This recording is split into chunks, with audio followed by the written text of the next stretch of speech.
जय श्री राधे। पूज्य श्री सद्गुरुदेव भगवान के चरणों में प्रणाम। साधक ने प्रश्न किया, नाम जप करते हुए भी जीवन में पाप करने की प्रवृत्ति, दुख और अशांति क्यों बनी रहती है? संत भगवान कहते हैं, पहली बात तो यह है कि वे लाख बार नाम जपने का जो दावा करते हैं वह मात्र नाटक है, सत्य नहीं। यदि वास्तव में लाख बार नाम जप किया जाए, चाहे भाव से हो या कुभाव से, उसका प्रभाव अवश्य पड़ेगा। लेकिन वे केवल दिखावा करते हैं कि मैं लाखों नाम जपता हूँ, वास्तव में जप करते नहीं हैं।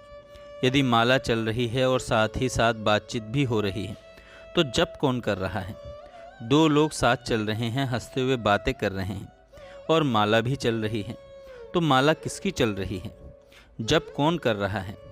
यह लाख नाम जप की जो बातें हैं वह केवल ड्रामा है। पूज्य श्री भाई जी कहते हैं, मैं ऐसी बातों को नहीं मानता। जिनकी दुर्दशा है वे लाख नाम जप नहीं करते, वे केवल नाटक करते हैं। वे स्वयं को दूसरों को धोखा देते हैं कि मैं लाखों नाम जप कर रहा हूँ। दूसरा कारण यह है कि उन्हें नाम में रुचि नहीं है, प्रीति नहीं है और न ही नाम के प्रति महत्व बुद्धि है। पहले तो वे लाख नाम जपते ही नहीं, और जो जपते भी हैं उनमें न प्रेम है, न एकाग्रता है, न श्रद्धा है। वे नाम को बहुत सस्ता और हल्का समझते हैं। उन्हें नाम के वास्तविक महत्व का ज्ञान ही नहीं है। तीसरा कारण यह है कि वे शास्त्र विरुद्ध आचरण करते हैं।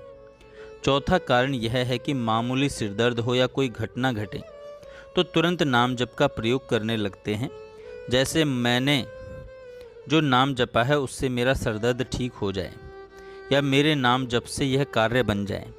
वे चंद रुपयों और छोटे छोटे भोग, आरोग्यता, मान सम्मान, संतान सुख या समस्याएं दूर करने के लिए भगवान के नाम का उपयोग करते हैं।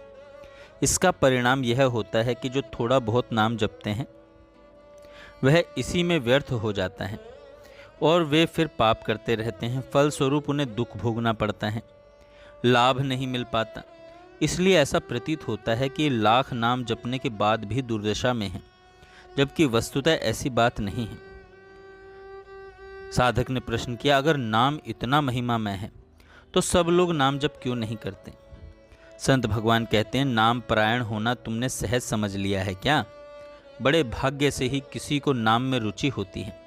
यह बाहर से देखने में सहज लगता है, पर नाम जप करना सहज नहीं है। जप करके देखो, भीतर ही महाभारत शुरू हो जाएगा। मन, बुद्धि, चित्त और अहंकार सब विचलित करने लगेंगे। यदि मन जप में लग जाए तो समझो बहुत बड़ी सिद्धि मिल गई।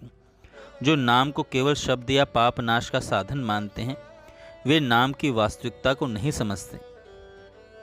भोगों में प्रीति, पाप कर्मों में रुचि और नाम का महत्व न जानने जैसे अनेक कारणों से लोग नाम जप नहीं कर पाते। महाराज जी, पापी लोग नाम जप कैसे शुरू करते हैं? जब पापी लोग भारी विपत्ति में पड़ते हैं, रोग, अपमान, तिरस्कार, हर ओर से निराशा, तब उन्हें कोई सहारा नहीं दिखता। उसी समय भगवान कृपा करके उन्हें संत संग का अवसर देते हैं। संतों का संग मिलते ही उनके जीवन में भजन की शुरुआत होती है। जब संसार से पूरी आशा टूट जाती है तब भगवान के नाम की ओर रुझान होता है। भगवान जब कृपा करते हैं तभी यह मार्ग मिलता है। बिना भगवान की कृपा के संत संग भी दुर्लभ है, और जब मिल जाता है तो बिना प्रयास के संसार का बंधन टूटने लगता है। इस प्रकार पापी लोग भी विपत्ति में भगवान के नाम के परायण हो जाते हैं। महाराज जी, नाम जप के बल से पाप करने वालों की क्या दशा होती है? भगवान का नाम लेने वालों को पाप करने की कोई छूट नहीं है। जो व्यक्ति नाम की महिमा को जानते हुए जानबूझकर यह सोचकर पाप करता है कि नाम जप रहा हूँ, पाप नष्ट हो जाएंगे, वह निश्चित रूप से नरक का भोगी होता है। यह नाम अपराध है, नाम के बल पर पाप करना। ऐसा व्यक्ति नरक में जाएगा और वहाँ तक कि नरक के निवासी भी उसे तिरस्कार की दृष्टि से देखेंगे। त्रुटि और पाप में अंतर है। यदि कोई साधक परमार्थ में प्रयास रहते हुए कभी कभार माया के कारण फिसल जाता है तो भगवान उसकी अंतर्भावना देखते हैं। लेकिन जो सोच समझकर हर्ष के साथ नाम के बल पर पाप करता है उसका पाप वज्रलेप बन जाता है, यानी ऐसा पाप नाम जप से नहीं मिटता। ऐसे पापों का नाश तभी होता है जब वह व्यक्ति नरक में जाकर अपने कर्मों का दंड भोगता है।